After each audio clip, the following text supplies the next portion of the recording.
muba mujjukira akabenje k'eryato akaaliwo waliwo emyaka egiyiseewo emabega. Nyinza bajjukizayo muyimbi Irene Namubiru y'omu ku basavayivinga akabenje kano.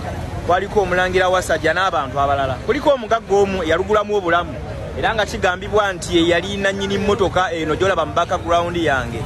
Emmotoka eno emaze akaseera akawerako nga yagaana okuva ku kkubo kuno okusinziira ku bantu abali mu kitundu kino.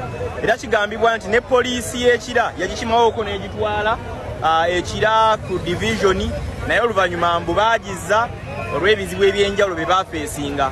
Olunaku olwaleero ekitongole ekivunaanyizibwa ku byentambula ku kkubo waliwo ekya UNRA nakyo kyegatiddwako Uganda National Road Authority kizze okulaba nga kisika emmotoka eno kigijje ku kkubo wano ate ebeere ng'etwalibwa mu kifo ekirala. Naye olwo bibadde bigambibwa mbu nannyini mmotoka eno bwe yali ava mu bulamu obw'ensi eno alina mutabani we Mbu gwe yaleka yali wa myaka 5 bw'alimala kkula yalikima emmotoka eno wano.